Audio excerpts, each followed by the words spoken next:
Assalamualaikum warahmatullahi wabarakatuh. Saya Siti Rizkia, NPM 71821271. Saya akan menjelaskan tentang komunikasi lintas budaya. Di sini bidang studi komunikasi yang memandang bagaimana manusia yang berbeda latar belakang budaya berkomunikasi, komunitas lintas budaya, studi yang berakar dari studi antropologi budaya. Titik berat komunikasi lintas budaya adalah proses komunikasi yang terjadi dalam berbagai macam budaya yang berbeda. Komunikasi lintas budaya yaitu pintu gerbang agar dapat memahami komunikasi antar budaya.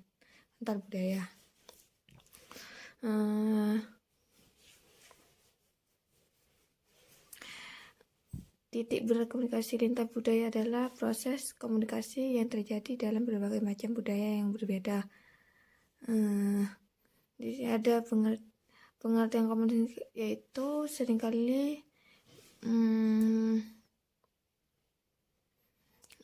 pengertian budaya seringkali merujuk pada pengertian komunikasi antar budaya.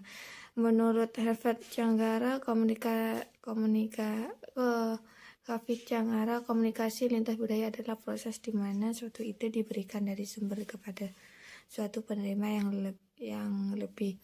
Maksud dan tujuan dari pemberian tersebut untuk mengubah tingkat laku mereka.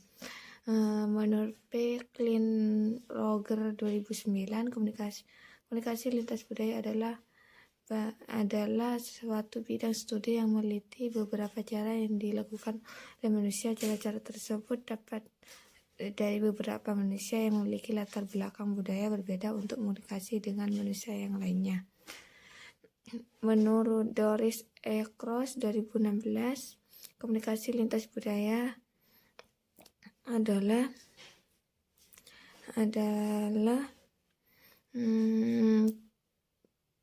tidak hanya terbatas pada pembelajar bahasa asing, namun juga termasuk memahami bagaimana pola-pola budaya dan nilai-nilai inti. Kemudian pemahaman tersebut berdampak pada proses komunikasi.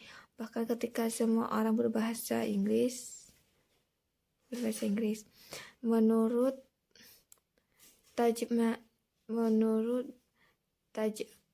Tajana Taskeva Kovney 2009, komunikasi yang terjadi di antara anggota yang berbeda budaya yang mana setiap nilai, pola berpikir, komunikasi, dan perilakunya seringkali berlawanan dengan nilai-nilai, pola berpikir, komunikasi, dan perilaku yang lain. Teori komunikasi lintas budaya First Negotiation Theory untuk menyampaikan bahwa manusia menggunakan verbal dan non-verbal. Salah satu non-verbal yang digunakan adalah pesan, firasat, atau air muka, seperti kebahagiaan, rasa terkejut, ketakutan, kemarahan, kesedihan, kemuakan, pengacaman, minat, ketakjuban, dan tekad.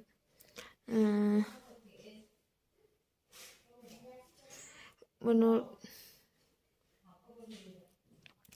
Stelating, Tomei kemudian merumuskan untuk menjelaskan pengaruh perbedaan budaya dengan menangani atau mengelola konflik yang terjadi melalui manajemen wajah. Menurut Expecting Evaluation Theory, mencoba menguraikan perilaku manusia yang tidak terduga saat mereka berinteraksi. Teori ini menitik beratkan pada proses komunikasi yang berpengaruh oleh norma serta budaya yang dianut dengan dijadikan dengan patokan. Teori akomodasi komunikasi. Teori akomodasi menitik beratkan pada strategi individu untuk mengurangi atau menambah jarak komunikasi yang terjadi pada norma dan dengan yang dianut.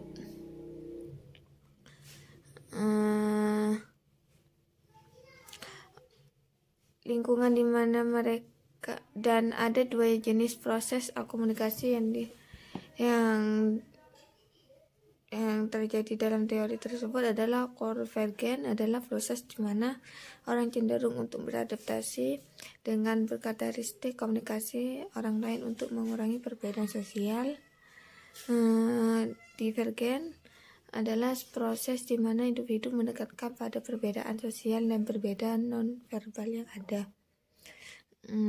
Conversational construction theory menjelaskan perbedaan strategi percakapan yang memiliki oleh masing-masing budaya dan dampak yang ditimbulkan oleh perbedaan tersebut. Teori yang dikemukakan oleh William Kuhn mengonsumsi bahwa individu akan merasa menjadi orang asing di antara pertemuan antar budaya yang menimbulkan rasa cemas, ketidakpastian, dan ketidaknyamanan. Fokus dari teori ini adalah perbedaan budaya yang bertampak dalam suatu kelompok atau orang asing. Karakteristik komunikasi lintas budaya yaitu bersifat dinamis, yaitu kontinu dan berubah, bersifat interaktif atau saling mempengaruhi langsung dalam konteks fisik atau sosial, temporal, dan temporal. Hambatan komunikasi lintas budaya yaitu Monscone and Martin 2004 menyatakan bahwa yang dimaksud dengan hambatan komunikasi atau communication barrier adalah segala sesuatu yang menjadi penghalang untuk terjadinya komunikasi yang efektif. Perbedaan budaya sendiri merupakan salah satu faktor penghambat dalam komunikasi antar budaya, karena hambatan-hambatan komunikasi tersebut juga sering disebut sebagai hambatan komunikasi antar budaya, sebagai hambatan dalam proses komunikasi yang terjadi karena adanya perbedaan budaya antara komunikator dan komunikasi. Faktor hambatan komunikasi antar budaya yang sering terjadi antara lain fisik, yaitu hambatan komunikasi yang berasal dari waktu, lingkungan, kebutuhan, dan sosial media. Dan budaya, hambatan komunikasi yang berasal dari etnis, agama, dan sosial yang berbeda antara budaya yang satu dengan budaya yang lainnya. Persepsi, hambatan komunikasi yang timbul karena perbedaan persepsi yang dimiliki oleh individu mengenai sesuatu. Persepsi menyebabkan perbedaan dalam mengerti atau memaknakan sesuatu.